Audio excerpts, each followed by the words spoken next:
Hello students, today we'll be continuing chapter 3 SS Standard 6 Citizenship. Okay, तो आप citizenship के बारे में कुछ और समझेंगे. तो basically every person who is living in India is not a citizen. India में जितने भी लोग रहते हैं क्या वो सारे लोग इंडिया के सिटीजन बन जाएंगे? नहीं. इंडिया में जितने भी लोग रहते हैं क्या वो सारे लोग इंडिया के सिटीजन बोले जाते हैं? नहीं. जितने भी लोग इंडिया में रहते हैं कुछ कुछ पीपल इंडियंस होते हैं और कुछ कुछ फॉरेनर्स होते हैं. जितने भी इंडिया में लोग होते हैं मोस्ट ऑफ द पीपल कैसे होते हैं? इंडियन. और कुछ कुछ चुनिंदा लोग कुछ लोग कैसे होते हैं? फॉरेनर. काफी लोग इंडिया के बाहर से मतलब दूसरी कंट्रीज में इंडिया के लिए थोड़े टाइम तक रहने के लिए आते हैं.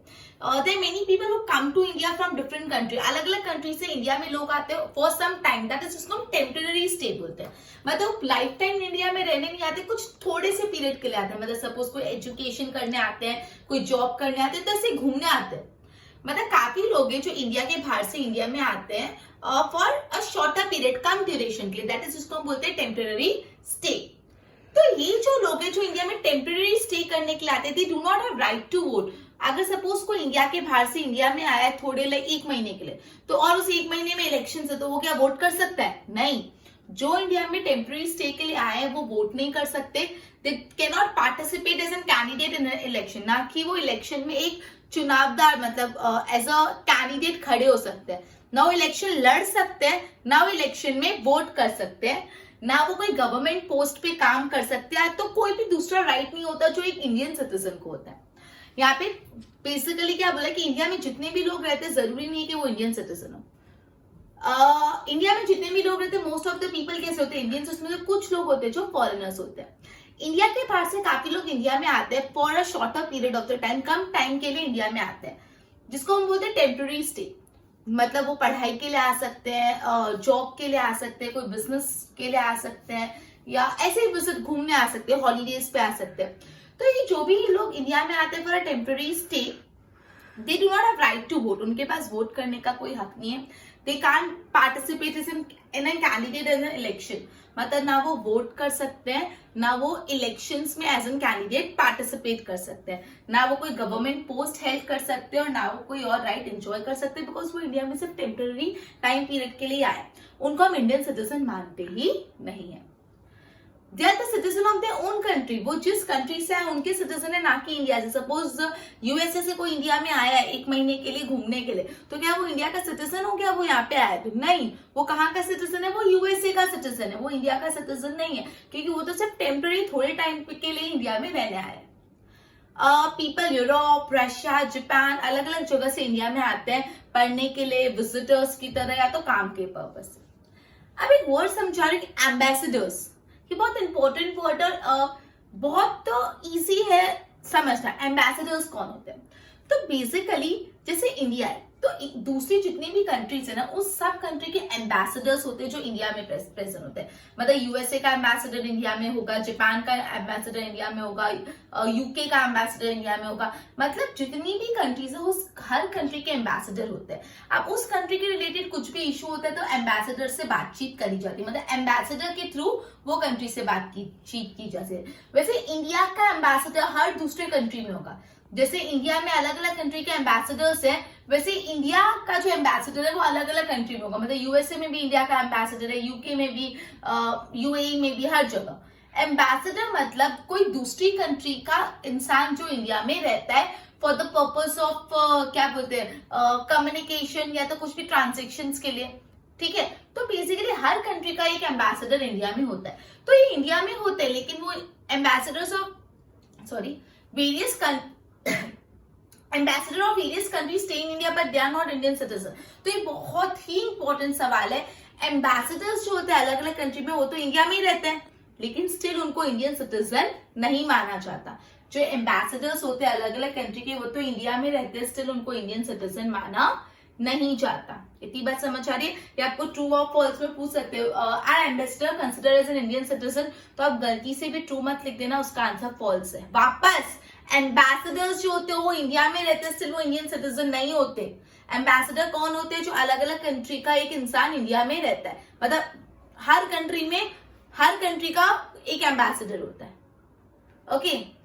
Citizenship means to stay permanently in a country. Citizenship मतलब क्या होता है कि आप जब कोई कंट्री में परमानेंटली रह रहे हो, परमानेंटली मतलब लॉन्ग टाइम तक, परमानेंट, टेम्पररी नहीं।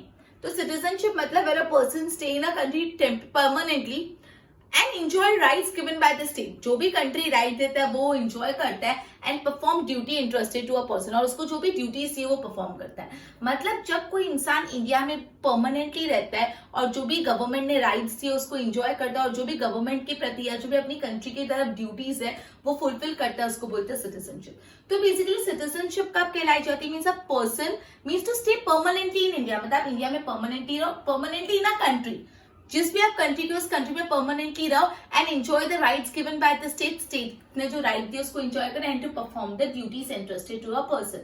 मतलब सिटीजनशिप मतलब जब आप परमानेंटली उस कंट्री में रह रहे हो, तीसरा जब आप उसके राइट्स एंजॉय कर रहे हो, चौथा जब आप ड्यूटी परफॉर्म कर रहे हो। ये बहुत इंपॉर्टेंट है, सिर्फ 3 पॉइंट है। पहला, सिटीजनशिप कब होगा? पहला जब आप उस कंट्री में परमानेंटली रह रहे हो, उस कंट्री के राइट्स एंजॉय कर रहे हो और उस कंट्री की तरफ ड्यूटीज परफॉर्म कर रहे हो। Stay permanently in the country, enjoy the rights and perform the duty. ये तीनों कंडीशन सेटिस्फाई होंगे तब सिटीजनशिप होगी। अब कोई इंसान को सिटीजनशिप मिलती कैसे और कोई इंसान की सिटीजनशिप जाती कैसे, वो कहां पे लिखा होता है? कॉन्स्टिट्यूशन में लिखा हुआ होता है। कोई इंसान को सिटीजनशिप मिलती कैसे और कोई इंसान को सिटीजनशिप लूज कैसे कर देता है, वो अपने कॉन्स्टिट्यूशन में लिखा होता है। तो बेसिकली अभी अपन ने पढ़ा, इंडिया में जितने भी लोग रहते हैं सब इंडिया के सिटीजन नहीं होते। कुछ कुछ लोग ऐसे होते हैं जो इंडिया के बाहर से इंडिया में आते हैं कुछ थोड़े टाइम पीरियड के लिए, दैट इज टेम्पररी स्टे के लिए। तो ये जो लोग टेम्पररी स्टे के लिए आते हैं वो वोट करने का उनके पास राइट नहीं होता। They do not have right to participate in election. वो इलेक्शन में एज एन कैंडिडेट भी पार्टिसिपेट नहीं कर सकते, वो कोई गवर्नमेंट पोस्ट पे जॉब नहीं कर सकते, बिकॉज वो सिटीजन ही नहीं है इंडिया के। वो इंडिया के सिटीजन नहीं तो वो कहाँ के सिटीजन है? They are citizen of the country they have came from. जिस कंट्री से वो आए वो उस कंट्री के सिटीजन है। फिर अपन ने एम्बेसडर पढ़ा था। Ambassadors of various country stay in India. India में अलग अलग कंट्री के एम्बेसडर्स होते हैं, तो क्या वो एम्बेसडर्स इंडिया के सिटीजन माने जाएंगे? नहीं, they are not considered as an Indian citizen. फिर बड़ा, citizenship means to stay permanently in a country, to enjoy the rights given by the state and to perform the duty interested to person. Stay permanently, enjoy right, perform duty. रहो, right enjoy करो, duty perform करो। और citizenship मिलेगी कैसे और citizenship आप खो कब दोगे, वो लिखा होता है in the constitution, right? Vote पे ध्यान दो। Citizenship. Every person living in India is not a citizen. Out of those, most people are Indian and some are foreigner. जितने भी इंडिया में रहते हैं, most of the people are Indian and some are foreigner. Many people come to India from other country to stay for some time. That is temporary stay. काफी people India में आते हैं दूसरी कंट्री से कुछ टाइम तक रहने के लिए, जिसको हम लोग बोलते हैं temporary stay. They do not have right to vote. उनके पास वोट करने का राइट नहीं। They do not have they cannot participate in as in candidate in election. वो इलेक्शन में पार्टिसिपेट नहीं कर सकते। They cannot hold government posts and enjoy other rights. That is why they are not Indian citizens, because they are not Indian citizen. They are citizen of their own country. वो खुद की country के citizen होते हैं। People from Europe, Russia, Japan came to India to stay as a visitor and to work.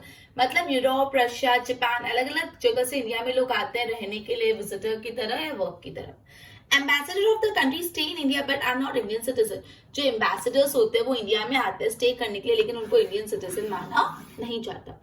Citizenship to mean stay permanently in a country. First, to stay permanently in a country.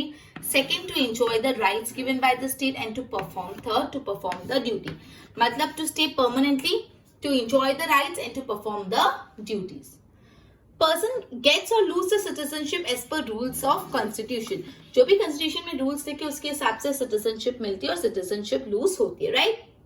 तो मैं आगे कराती हूँ, पहले इसकी notes बनाओ, फिर we will be discussing further.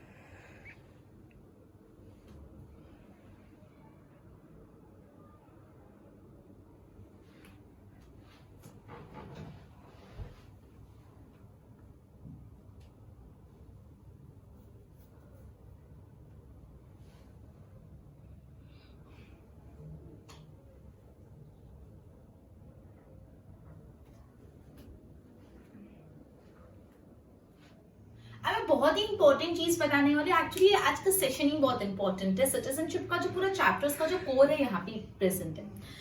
अब देखो, दो कंसेप्ट होते हैं, एक होता है सिंगल सिटीजनशिप, एक होता है ड्यूअल सिटीजनशिप।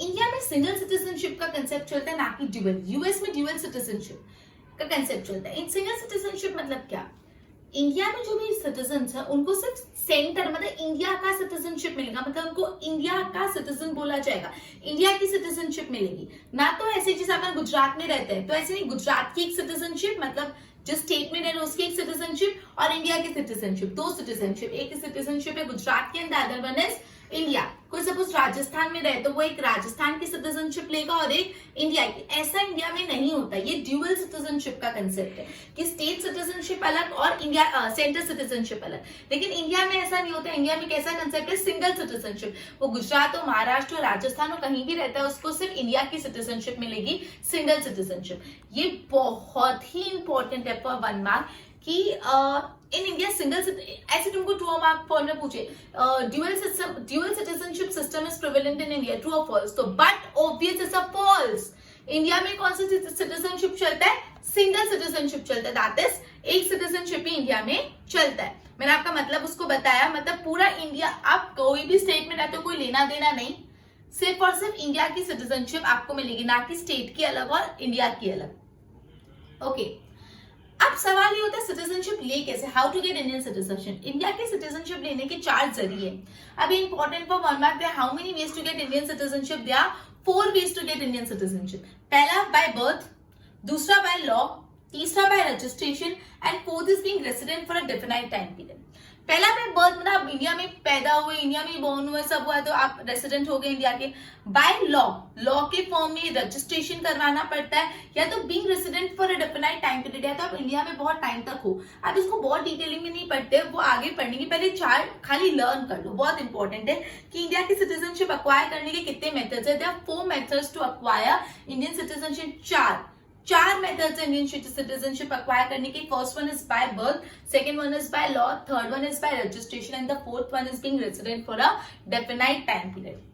अब suppose child is born in India, gets the Indian citizenship automatically. अगर कोई भी बच्चा इंडिया में पैदा हुआ है तो उसको इंडिया की सिटीजनशिप ऑटोमेटिकली मिल जाएगी। अगर कोई भी बच्चा इंडिया में पैदा होता है तो उसको ऑटोमेटिकली नेचुरली इंडिया की सिटीजनशिप मिल जाएगी। लेकिन अगर कोई चाइल्ड फॉरेन में बॉर्न हो रहा है लेकिन उसके पेरेंट्स इंडियन है, कोई अगर चाइल्ड है जो फॉरेन में बॉर्न हो रहा है लेकिन उसके पेरेंट्स इंडियन है, तो भी उसको इंडियन सिटीजनशिप मिल जाएगी। समझो, कोई चाइल्ड इंडिया में ही बॉर्न हो रहा है तो उसको नेचुरली ऑटोमेटिकली इंडिया की सिटीजनशिप मिल जाएगी।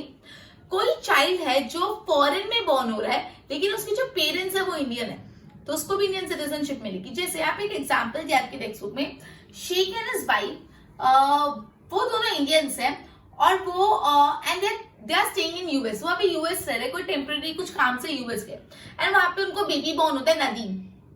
अब नदीम बॉर्न कहाँ हुआ है, नदीम बॉर्न तो यूएसए में हुआ है, नदीम तो इंडिया में बॉर्न ही नहीं होता, क्या वो इंडियन सिटीजनशिप नहीं है? ऐसा नहीं होगा। अब जो मिस्टर शेख थे उन्होंने क्या किया, जो यूएस में इंडिया के एम्बेसडर्स है, मैंने आपको बताया हर कंट्री में हर दूसरी कंट्री के एम्बेसडर होते हैं, तो अगर यूएस में आप हो तो यूएस में भी इंडियन एम्बेसी होगी, इंडिया के एम्बेसडर होंगे। तो आप इंडिया एम्बेसडर में जाके इन्फॉर्म कर ले कि हम इंडियन है और हम यहाँ पे for a temporary stay US में और हमको बेबी बॉर्न हुआ है, तो आपने इंडियन एम्बेसडर को बता दी, इंडियन एम्बेसडर में इंडिया में इन्फॉर्म कर दिया, तो आपको इंडियन सिटीजनशिप भी मिल गई और यूएस की सिटीजनशिप भी मिल गई, दो सिटीजनशिप मिल गई। मतलब आप इंडिया के सिटीजन भी कहला जाओगे, यूएस के भी, लेकिन लाइफ टाइम तक नहीं। जब अडल्ट बन जाएगा नदीम, तो उसको डिसाइड करना पड़ेगा दोनों में से, या तो वो इंडियन सिटीजनशिप ले सकता है या तो यूएस। ये बहुत इंटरेस्टिंग है, सुनना ध्यान से। वापस मैं समझा रही हूँ क्या हुआ यहाँ पे। शेख और उसकी wife, they are Indians, they went to US, वो यूएस गए for a temporary stay. They give born to a baby, मतलब उनको एक बेबी बॉर्न हुआ नदीम।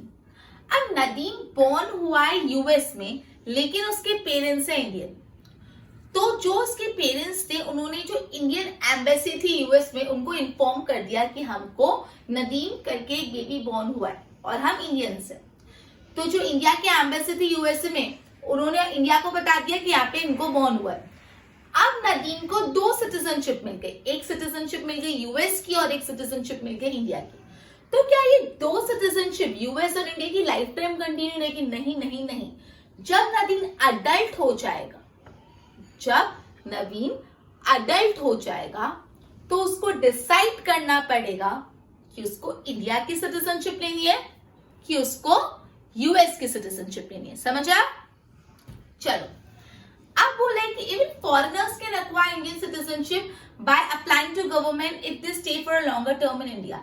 मतलब फॉरेनर्स है, मतलब वो इंडिया के है ही नहीं, वो आउट ऑफ इंडिया से है, उनको भी इंडियन सिटीजनशिप गवर्नमेंट देगी अगर वो अप्लाई करे, लेकिन प्रोवाइडेड ये 3 कंडीशन फुलफिल होनी चाहिए। इंपॉर्टेंट सवाल ये है कि जो फॉरेनर्स है, मतलब जो इंडिया में नहीं रहते, उनको भी इंडियन सिटीजनशिप मिल सकती है। कैसे?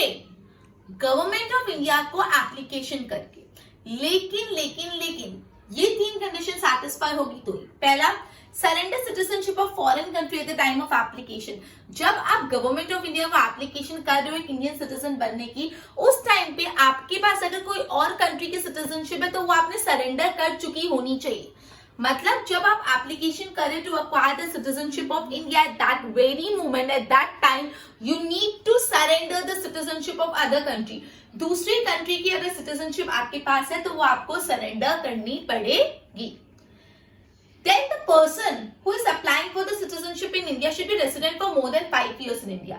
मतलब वो इंडिया में 5 साल से ज्यादा रहा हुआ होना चाहिए। 5 साल तो मिनिमम, लेकिन 5 साल भी नहीं, 5 साल से ज्यादा वो इंडिया में रहा हुआ होना चाहिए। And the last one is his intention should be of permanent stay in India.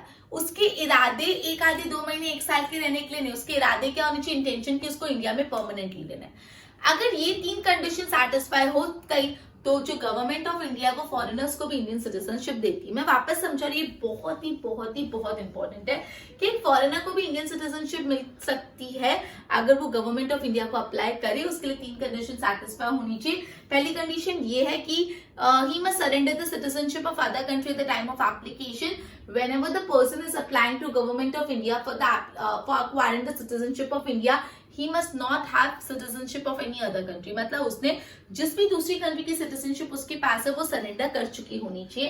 And he should be resident of India for more then 5 year. India का रेसिडेंट होना चाहिए 5 साल से ज्यादा। And the last one, his intention should be stay permanently in India. उसकी जो intention है वो परमानेंटली इंडिया में रहने के होने चाहिए। अगर Indian citizen commits a serious crime of betrayal, अगर वो इंडियन सिटीजन ने बहुत सीरियस क्राइम किया, बीट्रे किया, अपनी कंट्री को धोखा दिया है, तो उसकी सिटीजनशिप कैंसिल हो जाती है। अगर कोई भी सिटीजन ने कोई सीरियस क्राइम किया, उसने कंट्री को बीट्रे किया, कंट्री को धोखा दिया, तो उसकी सिटीजनशिप कैंसिल हो जाएगी। वापस अपन ने बेसिकली ये पढ़ा, इंडिया में सिर्फ इंडिया का कॉन्स्टिट्यूशन है सिर्फ सिंगल सिटीजनशिप देता है। मतलब इंडिया की सिटीजनशिप देता है। जितने भी लोग हैं वो इंडिया के सिटीजन कहलाएंगे। मतलब ड्यूअल सिटीजनशिप का कंसेप्ट नहीं। ड्यूअल सिटीजनशिप मतलब जिस स्टेट में आप रह रहे हो उस स्टेट की सिटीजनशिप और कंट्री की सिटीजनशिप दोनों की मिलती है। मतलब आप गुजरात में रहे तो आप गुजरात की एक सिटीजनशिप और इंडिया की एक सिटीजनशिप। ऐसा नहीं, गुजरात की कोई सिटीजनशिप नहीं मिलेगी, ओवरऑल इंडिया की सिटीजनशिप मिलेगी। ये इंपॉर्टेंट, इंडिया में सिंगल सिटीजनशिप कंसेप्ट चलता है, ना कि ड्यूअल। सिटीजनशिप अक्वायर करने के 4 मेथड है, by birth, by law, by registration और being resident for more than definite period. If a child is born in India, then he automatically became the citizen of India by law, by naturally. अगर कोई बच्चा India में born होता है तो वो naturally India का सिटीजन बन जाता है। लेकिन if a child is born in foreign country but his parents are Indian, then also he can acquire Indian citizenship। मतलब कोई बच्चा अगर फॉरेन में बॉर्न हुआ है लेकिन उसके पेरेंट्स इंडियन है तो भी उसको इंडियन सिटीजनशिप मिल सकती है। आपने नदीम का एग्जाम्पल देखा, नदीम फॉरेन में बॉर्न हुआ था, यूएस में बॉर्न हुआ था, लेकिन उसके पेरेंट्स इंडियन थे। उन्होंने इंडियन एम्बेसी को इन्फॉर्म किया तो उसको यूएस की सिटीजनशिप भी मिली, इंडिया की भी। अब जब नदीम बड़ा हो जाएगा, अडल्ट हो जाएगा, तो उनको उन दोनों में से कोई एक सिटीजनशिप चूज करनी पड़ेगी। फिर बोला इवन फॉरेनर्स को इंडिया की सिटीजनशिप मिल सकती है अगर वो इंडिया में लॉन्गर टाइम के लिए रहे। 3 कंडीशन फुलफिल होने चाहिए। कोई और कंट्री की अगर सिटीजनशिप है तो उसको सरेंडर कर लो। आप रेसिडेंट होने चाहिए इंडिया के for more then 5 year. And जो इंटेंशन होता है वो परमानेंट स्टे का होना चाहिए। अगर कोई इंडियन सिटीजनशिप में सीरियस क्राइम ऑफ बीट्रियल कमिट किया, धोखाधड़ी का कुछ काम किया है, तो उसकी सिटीजनशिप छीन ली जाती। बोर्ड पे ध्यान दो। According to the Constitution, single citizenship is given by the Union government to all citizens. Very important, कैसी citizenship दी जाती है इंडिया में? Single citizenship. No one is entitled to get dual citizenship, किसी को भी ड्यूअल सिटीजनशिप नहीं मिलेगी, that is of state and India, अलग अलग सिटीजनशिप नहीं मिलेगी, only citizenship of India, sir India की citizenship. How to get Indian citizenship? There are 4 ways. First one is by birth, the other second one is by law, third one is by registration, and the fourth one is by resident for a definite time period. If a child is born in India, he gets Indian citizenship automatically. Child born in foreign country but has Indian parents. Child जो foreign country में born हुआ है but it has Indian parents has a right to Indian citizenship. उसको भी Indian citizenship का हक है. Example, Sheikh and his wife are both Indians. Example, Sheikh and his wife are both Indian and they are staying in US. Their son is born. Sir, Sheikh registered the name of Nadeem in the office of Indian ambassador. Thus, Nadeem gets citizenship of 2 countries, that is of US and also of India. And when he became adult, he has to choose between the same. Even a foreigner can acquire Indian citizenship by applying to the government. First condition, he should surrender the citizenship of foreign country. He should be resident of India for more than 5 years. And his intention should be of permanent stay. Last point, if citizenship commits a serious crime of betrayal, then his citizenship is cancelled. तो उसकी citizenship cancel हो जाती है. अगर betray करा, धोखा दिया तो citizenship cancel हो जाएगी. Okay, तो एक बार बोर्ड पे इसको go through करो.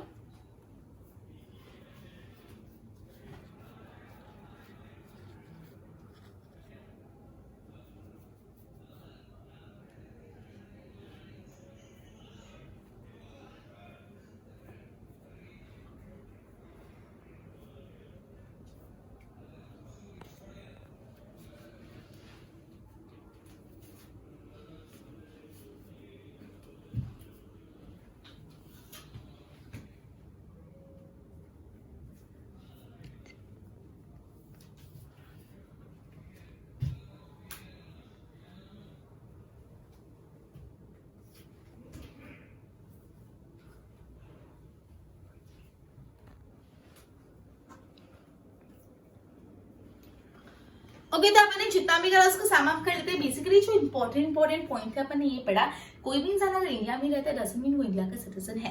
काफी ऐसे लोग होते हैं जो इंडिया में आते हैं टेम्पररी पर्पस के लिए, लेकिन उन लोगों को इंडिया में वोट करने का राइट नहीं मिलता. वो लोग एज एन कैंडिडेट इलेक्ट नहीं हो पाते, वो लोग कोई गवर्नमेंट पोस्ट पे इलेक्ट नहीं हो पाते. वो इंडिया के सिटीजन ही नहीं है, वो उस कंट्री के सिटीजन है जिस कंट्री से वो आए. सिटीजनशिप बेसिकली तब होती है मेरा पर्सन स्टे कंटिन्यूस होना चाहिए ना कंट्री, परमानेंट स्टे होना चाहिए ना country. He must enjoy the rights given by the state and also perform the duty. मतलब स्टे कंटिन्यूस होना चाहिए, राइट्स एंजॉय करने चाहिए, ड्यूटी परफॉर्म करनी चाहिए. ओके, उसके बाद अपन ने पढ़ा कॉन्स्टिट्यूशन में लिखा होता है कैसे सिटीजनशिप मिलती है और कैसे सिटीजनशिप लूजन होती है, खो कैसे दोगे आप. अब इंडिया में सिर्फ सिंगल सिटीजनशिप का कंसेप्ट है, दैट इज इंडिया की सिटीजनशिप मिलेगी ना कि स्टेट की, राइट. उसके बाद सिटीजनशिप एक्वायर करने की 4 रास्ते, bye birth, by application, bye registration, by law and the other one is being resident for more than definite time period. अगर कोई इंसान इंडिया में बच्चा बॉर्न होता है तो वो ऑटोमेटिकली इंडियन सिटीजन हो जाएगा. फॉरेन में बॉर्न हो रहा है लेकिन अगर पेरेंट्स इंडियन है तो भी वो इंडियन सिटीजनशिप एक्वायर कर सकता है. एक फॉरेनर भी इंडियन सिटीजनशिप एक्वायर कर सकता है प्रोवाइडेड उसने कंडीशन सेटिस्फाई की, दैट इज उसने दूसरी कंट्री की सिटीजनशिप सरेंडर कर देनी होनी चाहिए. He must be resident of India for more than 5 years and the last one is his intention should be of permanent stay. If फिर उसके बाद लास्ट पॉइंट, अगर सिटीजनशिप एक कोई सिटीजन ने कोई सीरियस क्राइम कमिट किया, बीट्रे किया, कंट्री को धोखा दिया, तो उसकी सिटीजनशिप छीन ली जाती है. अपना लेक्चर भी कंप्लीट होता है. Along with this we have also completed this chapter. Goodbye everyone.